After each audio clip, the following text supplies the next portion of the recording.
ती आता अंदाजे 52च्या घरात, मध्यमवर्गीय घरातली, मुंबईसारख्या शहरात सोज्वळ शांतपणे जगणारी एक विधवा स्त्री. घरामध्ये एक मुलगा, एक मुलगी, दोघं आता त्यांच्या संसारात व्यस्त. तिला पाहिलं की कुणीही म्हणणार नाही की हिला इतकं काही भोगून जगावं लागलंय. चेहऱ्यावर एक स्थैर्य, पण डोळ्यात एक खोल न सांगितलेली वेदना.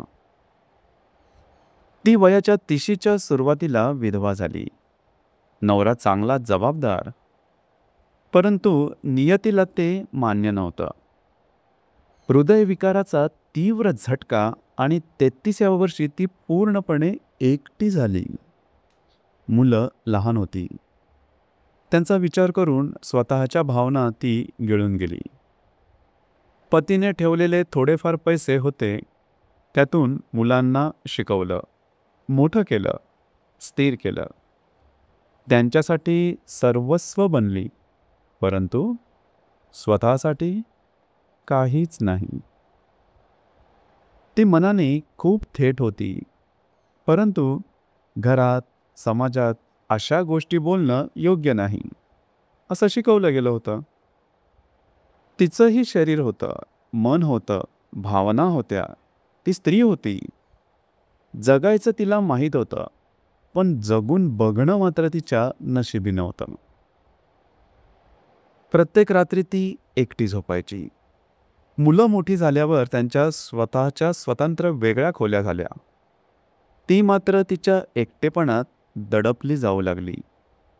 नाही, तिला नवऱ्याची जागा कोणी घ्यावं असं वाटत नव्हतं, पण त्या हाताची ऊब, त्या मिठीतली शांती, त्या हळुवारतेची तिला अपरंपार तहान होती. ती तहान काही वर्षांची नव्हती.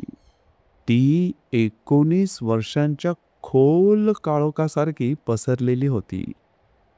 आणि आता वयाच्या 52व्या वर्षी ती थोडीशी अधीर झाली होती. मनात तोच प्रश्न, मी असं जगावं का, की मीही मोकळा श्वास घ्यावा.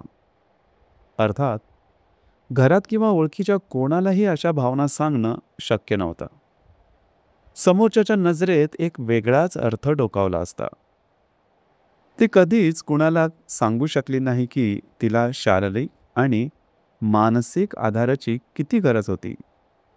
तिला वाटायचं की खरंच इतकी मी वाईट आहे का? मी काही चुकीचं तर मागत नाही ना? पण समाज तो तिला नेहमीच शांत राहायला शिकवत गेला.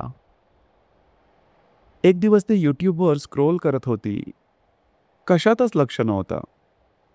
अचानक एक थंबनेल दिसलं. एकटी स्त्री, तिचं न सांगितलेलं दुःख.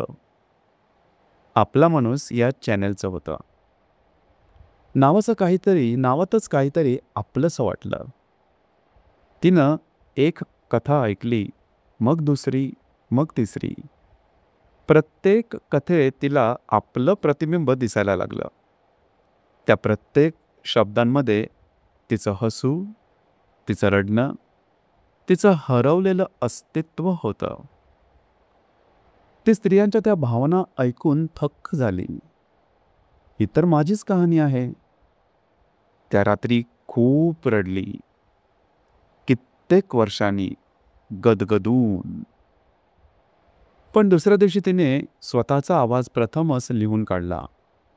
आपली कहाणी, आपली भावना, कोणताही मुखवटा न लावता तिने आपला माणूसला पाठवली.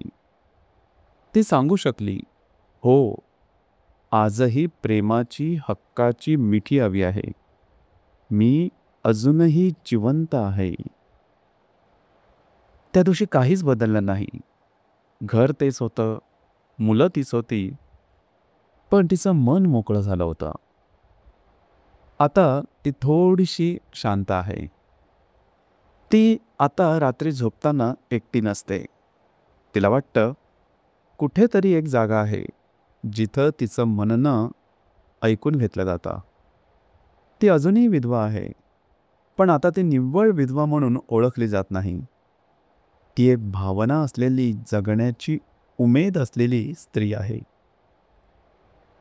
तुमच्याही मनात असेच काही विचार आहेत का, जे वर्षानुवर्ष तुम्ही मनात साठवून ठेवलेत, जे कुणालाही सांगितले नाहीत, पण आतून पोखरतंय? मग आज तुमचं मन मोकळं करा, बिनधास्त. कारण आपला माणूस इथे आहे ऐकण्यासाठी. नॉट टू जज, बट टू अंडरस्टँड. तुमची कहाणी आम्हाला पाठवा व्हॉट्सअप नंबरवर. तुम्ही एकटे नाही, आम्ही आहोत तुमचे आपले, आपला माणूस.